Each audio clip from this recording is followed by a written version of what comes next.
Forceful intercourse, rapping, इन सभी शब्दों का प्रयोग पीड़िता ने स्वयं अपने स्वहस्त लिखित चिट्ठी, जो चिट्ठी आज पूरे दुनिया के सामने है, जो हम देखते हैं हॉरर स्टोरीज में कि किस प्रकार से दानव और दैत्य किसी महिला के साथ व्यवहार कर रहे होते हैं, ठीक उसी प्रकार का व्यवहार टीएमसी के इन गुंडों ने एक पीड़िता के साथ किया।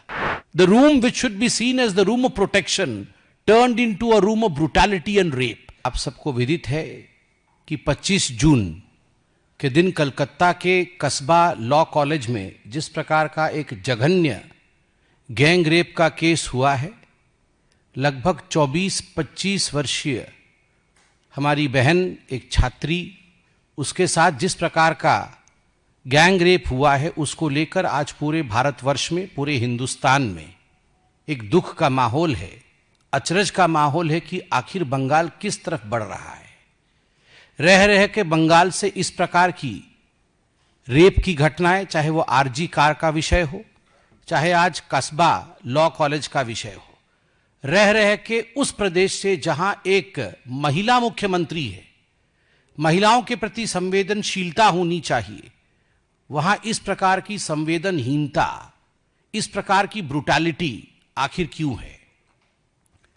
अगर कस्बा लॉ कॉलेज के रेप केस को देखा जाए और पीड़िता ने, विक्टिम ने खुद स्टेटमेंट जारी किया है, लिखित स्टेटमेंट, वह स्टेटमेंट भी मैं लेके आया हूं, उसके भी कुछ पोर्शंस आपके पास रखूंगा। उसको ध्यान से पढ़ा जाए तो एक बात स्पष्ट होता है कि यह पूरा रेप का जो गैंग रेप का जो कुचक्र हुआ है, यह कहीं ना कहीं स्टेट स्पॉन्सर्ड ब्रूटैलिटी है, एक राजनैतिक दृष्टिकोण से प्रेरित जघन्य क्रूरता है। मैं क्यों ऐसा कह रहा हूं? क्योंकि इसमें एक कॉलेज के यूनियन का संबंध है। जो मुख्य आरोपी हैं, जिसका नाम मनोजीत मिश्रा है, मनोजीत मिश्रा खुद ही जो टीएमसी की स्टूडेंट विंग होती है उसके सेक्रेटरी रहे हैं, वो पूर्व छात्र रहे हैं उस कॉलेज के, बाद में कॉन्ट्रैक्टरी भी करते हैं और लॉ की प्रैक्टिस भी करते हैं। वो खुद टीएमसी का सदस्य है। मैं वो फोटो भी दिखाऊंगा जहां वो टीएमसी के बड़े बड़े नेताओं के साथ बैठे हैं, खड़े हैं और समय गुजार रहे हैं। He is a member of TMC, Manojit Mishra, the main accused. उसके साथ जैब अहमद और प्रमीत मुखर्जी, जो बाकी दोनों हैं, वो उस लॉ कॉलेज के छात्र हैं। और इस पूरे घटना चक्र को बहुत ही विस्तार से समझाया है पीड़िता ने। उसने अपने चिट्ठी में लिखा है कि किस प्रकार 25 तारीख को शाम 7:30 बजे से लगभग 10:30 बजे तक मेरे साथ गैंगरेप हुआ। जो घटना चक्र है उसका जिक्र करते हुए मैं कुछ पोर्शंस पढ़ूंगा, आप उसमें से सोचिएगा कि कितना जघन्य था यह कांड। Then J and M and P came inside। इसमें उन्होंने शॉर्ट फॉर्म यूज किया है। जो J है वो जैब के लिए है, जो M है वो मनोजीत के लिए है, और जो P है वो प्रमीत के लिए है। Then J called M and P to come inside। I asked help from them। I asked them to take me to Ruby General Hospital, but they were not helping me। Then I told them at least to bring an inhaler for me। M brought that। I took it and felt better, and I packed my things and went outside to escape, and saw that they have locked the main gate, and the guard was helpless and did not help। M and P again forcefully took me to the union room। I asked J, that is Jeb, to let me go। I even touched his feet, but he didn't let me go। He instructed M and P to take me to the guard's room and make the guard sit outside। They did so। They took me to the guard's room forcefully। J undressed me and started forcefully rape me। इसमें grammatical error है, rapping होना चाहिए, उन्होंने rape लिखा है, मगर भाव को समझने की आवश्यकता है। Forcefully rape me। Then I fought back। he blackmailed me, threatened me, which he was doing from before. ये एक पैराग्राफ मैंने पढ़ा. दूसरे पैराग्राफ को देखिए.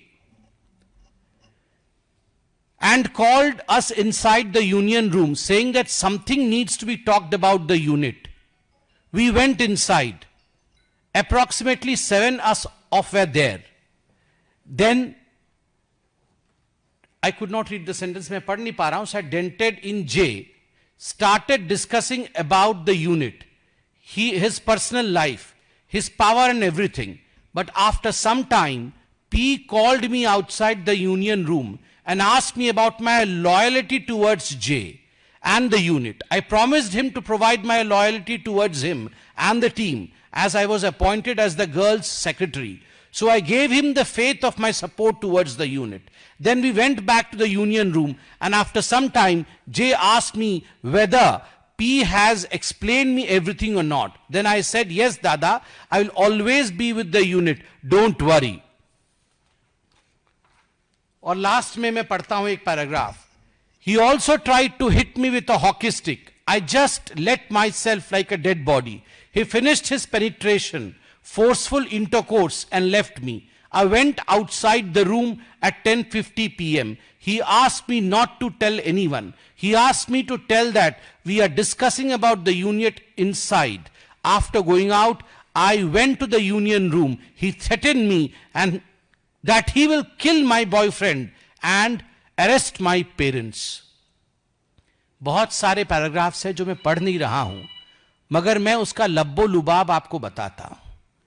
यूनियन में 7 लोग, जो कॉलेज यूनियन टीएमसी की प्रचारित है, जो कॉलेज यूनियन टीएमसी की है, उसके 7 लोग इकट्ठे हुए हैं. उनमें ये 3 जो गैंग रेप करने वाले एक्यूज्ड है, जिन्होंने गैंग रेप किया है, वह भी मौजूद है. इनमें से किसी को इस पीड़िता के साथ प्रेम का संबंध स्थापित करना है. उन्होंने कहा कि आप मुझसे शादी कर लो.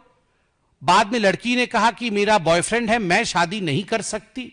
और उसके बाद ये सारा कुछ हुआ है. गार्ड रूम के अंदर उस पीड़िता को लिया गया है, और सबसे दुखद विषय है, गार्ड वहां मौजूद थे.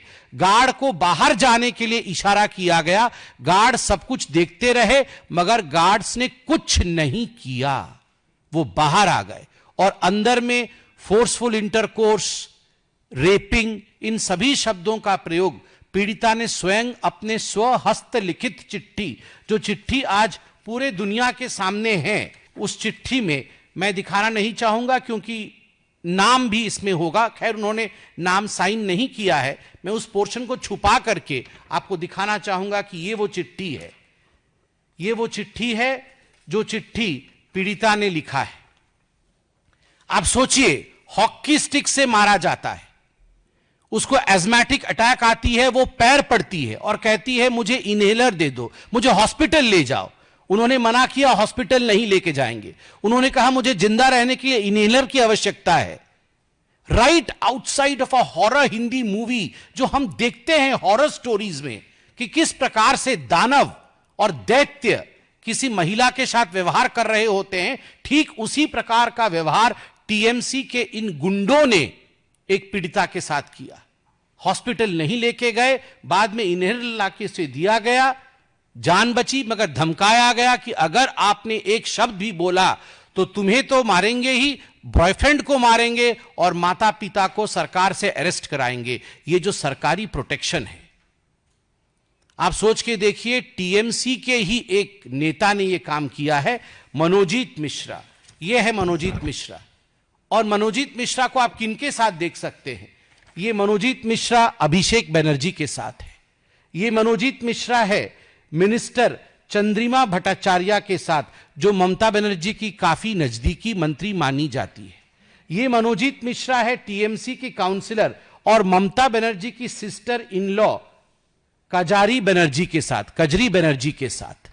आप देख सकते हैं, खुद सुप्रीमो के साथ हैं अभिषेक के साथ, खुद मंत्री के साथ है मनोजीत, और रिश्तेदार ममता बनर्जी की सिस्टर इन लॉ और काउंसिलर के साथ है. ठीक उसी प्रकार आप मनोजीत मिश्रा जो मुख्य आरोपी है उसको देख सकते हैं टीएमसी के एमएलए देवाशीष कुमार के साथ। आप देख सकते हैं उनको टीएमसीपी के प्रेसिडेंट तिरंकुर भट्टाचार्य जी के साथ, और ठीक उसी प्रकार टीएमसी काउंसलर जो मैंने आपको दिखाया था उनके साथ ये तस्वीर देख सकते हैं। देखिए, ये जो बार बार घटनाएं घट रही हैं बंगाल में, उसके पीछे की सोच को देखिए। इसको कितने लाइटली ममता बनर्जी लेती है। She takes all these brutal, I would say rape incidences quite lightly. Kalyan Banerjee जो एक जाने माने एमपी है, सांसद है, काफी नजदीक है ममता बनर्जी के, उनका वक्तव्य देखिए कल, क्या कैलस वक्तव्य है, किस प्रकार का वक्तव्य है। वक्तव्य में वो कहते हैं कि हम इसमें क्या कर सकते हैं, क्या हर जगह हम पुलिस खड़ी कर दे? अगर क्लासमेट ही क्लासमेट का रेप कर दे, दोस्त दोस्त का ही रेप कर दे, तो हम इसमें क्या कर सकते हैं? क्लासमेट क्लासमेट का रेप कर दे तो हम क्या कर सकते हैं? मतलब सरकार कुछ नहीं कर सकती, होम मिनिस्टर ममता बनर्जी कुछ नहीं कर सकती, चीफ मिनिस्टर ममता बनर्जी कुछ नहीं कर सकती है यदि क्लासमेट क्लासमेट का रेप करे।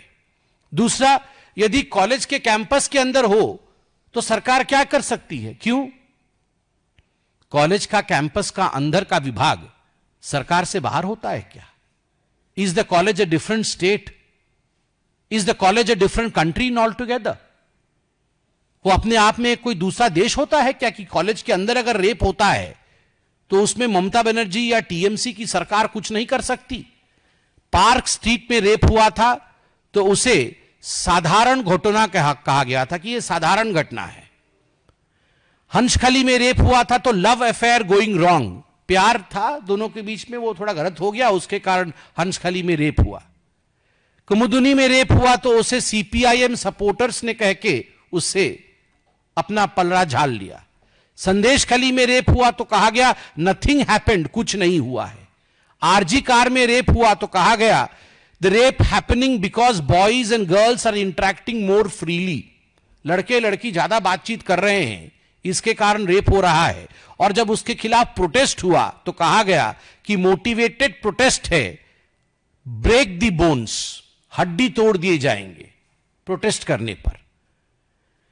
आप सोचिए अगर इस प्रकार से, और अभी कल्याण बनर्जी कह रहे हैं कि हम क्या कर सकते हैं अगर स्टूडेंट स्टूडेंट के ही रेप कर दे, तो आप सोच के देखिए किस प्रकार की यह मानसिकता है। और आखिर ममता बनर्जी की सरकार बंगाल में, उसको ऐसा लगता है उनकी कोई जवाबदेही नहीं है। गार्ड रूम के अंदर, the one who should protect, the room which should be seen as the room of protection turned into a room of brutality and rape. इससे जघन्य कुछ नहीं हो सकता है।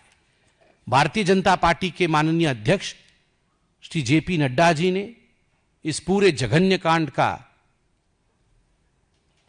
मुआयना किया है और उन्होंने ये सब कुछ देखने के बाद, after taking into consideration that this is an absolute brutal act, उन्होंने एक कमिटी बनाया है और वो कमिटी जो जाके जांच करेगी, ये कमिटी 4 दलीय सदस्यों का है और वो सदस्य है, मैं उनके नाम पढ़ रहा हूं, श्री सतपाल सिंह, पूर्व केंद्रीय मंत्री एवं पूर्व पुलिस आयुक्त मुंबई, श्रीमती मीनाक्षी लेखी, पूर्व केंद्रीय मंत्री, श्री विप्लव कुमार देव, सांसद लोकसभा, एवं श्री मनन कुमार मिश्र, सांसद राज्यसभा।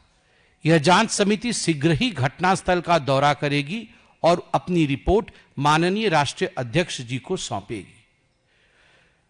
इसमें कोई दो मत नहीं है कि आज बंगाल में जो हो रहा है उसको लेकर हम सब बहुत पीड़ा में हैं और मुझे लगता है ममता जी को इस प्रेस कॉन्फ्रेंस के बाद तुरंत आके एक प्रेस कॉन्फ्रेंस करके, हम सफाई नहीं मांग रहे हैं, हम उनसे माफी मांग रहे हैं, इस्तीफा मांग रहे हैं कि वो माफी भी दे और इस्तीफा की पेशकश करे।